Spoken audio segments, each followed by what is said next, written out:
Est-ce que tu réponds au cliché qui dit que la plupart des féministes sont célibataires? Ou ce sont des femmes qui ne vivent pas avec un homme et donc elles expriment parfois leur vue sur les hommes ne sont pas corroborées à des réalités qu'elles vivent. C'est-à-dire qu'elles ont un idéal qui est difficilement reproductible. La preuve, elles-mêmes ne le vivent pas. Je pense que c'est une manière de voir les choses qui n'est pas forcément adéquate parce qu'on peut décider de vivre seul par choix justement parce qu'on a vécu avec d'autres personnes avant et qu'on a vu que ça n'allait pas. Qu'on avait besoin de liberté, ça c'est la première chose. Deuxièmement... Liberté. Oui, on a besoin de liberté. Je connais des femmes qui sont en couple qui tiennent à rester dans leur appartement et avoir leur regard dans le sien parce qu'elles n'ont pas envie de se taper toutes ces tâches ménagères. C'est leur droit. Après, ce n'est pas accessible à tout le monde parce qu'effectivement, il faut financièrement pouvoir se le permettre. Ça, c'est clair. Mais sur le principe, je pense que moi, le portrait qu'on fait des féministes, c'est un peu comme celui qu'on fait des sorcières ou qu'on faisait des sorcières il y a, je sais pas, 60 ans. C'est-à-dire que ce seraient des femmes aigries comme ça, très frustrées de la vie et qui ont besoin, en fait, de convaincre d'autres femmes très heureuses, de les rejoindre, comme ça, il y aura moins de femmes heureuses. Je trouve que c'est extrêmement stéréotypé et que c'est plus confortable de penser ça que de se dire que non, en fait, il y a des femmes qui décident que, en fait, je suis dans un contrôle total de ma vie et j'ai pas envie de m'emmerder à respecter des règles soi-disant patriarcales pour te faire plaisir. Donc entre toi qui m'emmerde, ou tu ne veux pas me laisser l'espace que je souhaite, ou tu veux pas qu'on soit à 50-50 et être seul, je préfère être seul en fait. Mais c'est quoi être 50-50? On n'est jamais à 50-50. On n'est jamais à 50-50, mais on peut être à 50-50 sur pour moi, la responsabilité globale. Quand je dis globale, c'est on a je sais pas, un foyer, un couple. Un couple, c'est un projet. Donc, on peut se dire de manière générale, le couple global, on est sur un projet à 50-50. Maintenant, à l'intérieur du couple, il y a certaines tâches où on va être 60-40, d'autres 70-30, etc., etc. Donc, ça, c'est normal. Mais je veux dire, on ne peut pas être sur l'ensemble du spectre à c'est moi qui domine, c'est toi qui es dominé. En tout cas, pour moi. Mais est-ce que toi aussi, tu vois, est-ce que beaucoup de féministes n'ont pas une caricature de ce que c'est que les relations que les autres ont dans leur couple? Il n'y a pas de relation là, enfin, peut-être quelques caricatures là où on est. C'est moi qui domine, c'est toi qui as dominé. Il n'y a pas une relation dans laquelle c'est le rapport constant dans tous les domaines. Et pourtant, c'est le cas. Il peut y avoir. Mais là encore, tu vois, autant tu dis qu'on caricature beaucoup les féministes, autant les arguments que tu tiens. Moi, quand je vois les couples autour de moi qui ne sont pas féministes, ce n'est pas le sentiment que j'ai. Prenons un cas de figure simple qui, clairement, pour moi, est au cœur de la controverse, c'est l'argent. Okay? Dans ta conception à toi de ce que serait un couple équilibré, ce serait comment? Ça se passerait comment? Déjà, Monsieur gagne de l'argent, madame gagne de l'argent. Ok. Donc, on est dans un couple où on a deux personnes qui ont chacun un revenu. Oui. Moi, ma première règle sur les couples équilibrés, c'est d'abord d'en parler. C'est con, mais les trois quarts des couples ne le font pas. Et c'est pour ça qu'ils se retrouvent dans une logique de dominant-dominé, parce que chacun est parti avec sa règle dans sa tête. Monsieur en se disant, je suis l'homme du couple, donc c'est moi qui dois. Madame en se disant, il est aussi l'homme du couple, ou je suis la femme du couple, je dois. Donc je commence par des choses qui ont l'air très bêtes, mais beaucoup de couples ne se parlent pas sur comment ils gèrent le couple et comment on gère l'argent. Maintenant, sur l'argent en lui-même, je pense qu'il y a plusieurs considérations à prendre en compte. D'abord, quel est le niveau de revenu de chaque? Parce que, est-ce que un 50... Bien souvent, l'homme gagne plus. Bon, maintenant, l'homme gagne plus. Maintenant, il faut voir. Ça veut dire statistiquement. Hein, oui. Enfin, il y a un écart salarial qui est clair et vu partout. Donc, une fois qu'on a défini que l'homme gagne plus, très bien. On regarde toutes les charges qu'on a. Est-ce que, du coup, on va sur moi, je partirais sur une proportionnelle. Ouais. Chacun paye à la hauteur par rapport à ce qu'il gagne. C'est ce qui me semble le plus naturel. D'accord. Maintenant, je vois aussi d'autres couples, parce que du coup, j'ai beaucoup de couples d'amis aussi, je me suis retrouvée dans la même situation aussi, où on peut aussi décider chacun d'assumer certaines charges et l'autre assume d'autres charges. Ouais. Maintenant, le danger avec ça, c'est que c'est pas une vraie équivalence, parce que si toi, tu décides de prendre en charge le loyer toi, tu prends l'eau et l'électricité. Oui, et les courses éventuellement, bon, et encore, ça dépend, parce que on peut être dans une phase où tu prends le loyer en charge, madame prend les courses.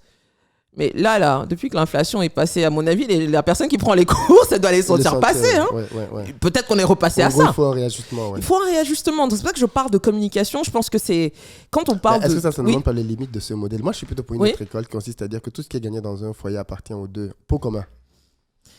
Pot commun et du pot commun, attention, il y a un split qui est fait. C'est-à-dire que le pot commun permet de payer les charges. D'accord. Et le pot commun permet de pouvoir se dire, moi, j'ai besoin de telle somme tous les mois pour mon épanouissement et mes charges. Donc, on les retire du pot commun pour monsieur mais et on pour verse, madame. mais on verse combien dans le pot commun du coup par rapport au salaire? C'est-à-dire les deux personnes versent leur salaire respectif. Parce que l'argent appartient au couple. Il n'appartient pas à moi, j'ai ma partie, toi tu as ta partie. C'est-à-dire que toi par exemple, tu viens avec ton salaire plus tes prestations. Mon cher. Je vais te dire pourquoi je ne suis pas pour. Tu déposes dans le pot commun. Ça va créer trop de tension. Trop de tension. Pourquoi? Mais parce que je pense que deux individus qui se mettent ensemble, il ne faut pas oublier une chose. Oui. Le couple, je veux dire, je ne parle pas de quand on est adolescent, machin, ça c'est des foutaises. Oui, bien sûr. Le vrai couple, le couple sérieux, c'est quand même deux individus qui arrivent avec deux éducations, deux rapports à l'argent qui sont très particuliers, deux histoires. Tout à fait. Je pense qu'il est important... Mais qui veulent le faire ensemble. Non, qui veulent le faire ensemble, mais attention. Ma vision, qui n'est que la mienne, c'est qu'on ne peut réussir à avoir un équilibre à deux que quand chacun est équilibré de manière individuelle. Oui.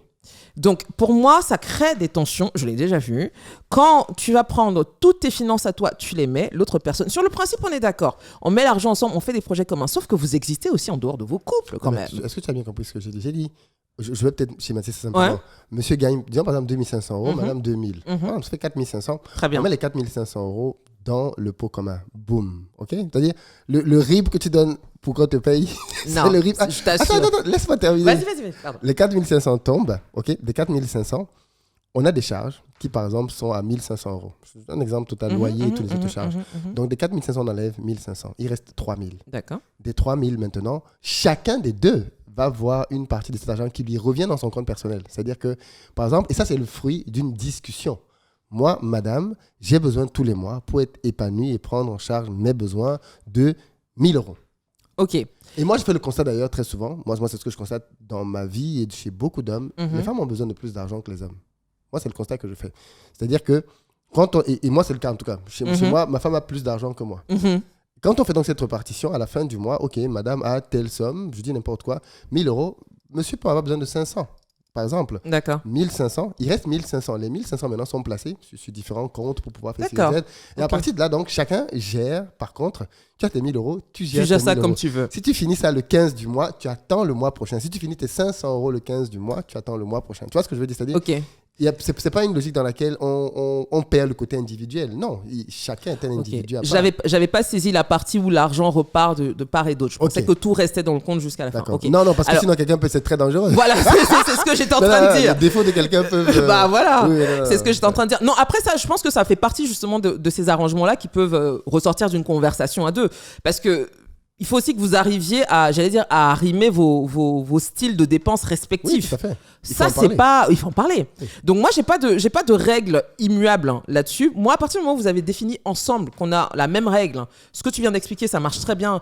Tout comme aussi, moi, ce que j'avais pu faire à un moment, c'était, on a un compte commun, on s'entend sur le montant fixe que chacun doit verser dans le compte commun. Ouais. Après, ce que tu fais à côté, whatever, en fait, ça te regarde. Tu m'en parles. Je suis pas d'accord avec tu fais ce que tu veux dans le sens où si on est un couple, ce que tu fais tôt ou tard, ça peut m'impliquer. Par exemple, moi, je connais des gens, je ne vais pas citer de nom quoi que ce soit, je connais des gens qui, d'ailleurs, se sont séparés, dans lesquels tu as monsieur qui a pris, je précise que c'était monsieur qui l'a fait dans ce cas-là, monsieur allait prendre un crédit pour le nom de madame. Au nom de madame. Sans même, c'est-à-dire même pas lui dire que j'ai pris le crédit. Mais tu penses que s'ils avaient pris ton exemple, ils avaient fait un peu ce que tu fais avec ton épouse, tu penses que ça ne serait pas arrivé quand même? Non, ça n'empêche pas ça. C'est-à-dire que rien n'empêche. Donc on revient à la question de confiance. Oui, peu importe le schéma. Exactement. Si quelqu'un veut te faire du mal à un niveau, il va le faire. Surtout quand c'est ton époux, ton épouse. Tu peux rien faire contre.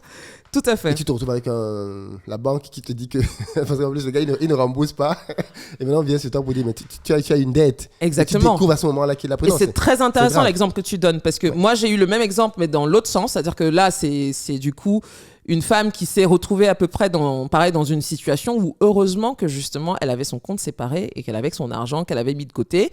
Et qu'ils avaient ce fonctionnement-là où elle contribue chaque mois, mais le reste, ça la regardait elle. Parce que du coup, quand tu te trouves dans une situation comme celle-là, tu fais comment?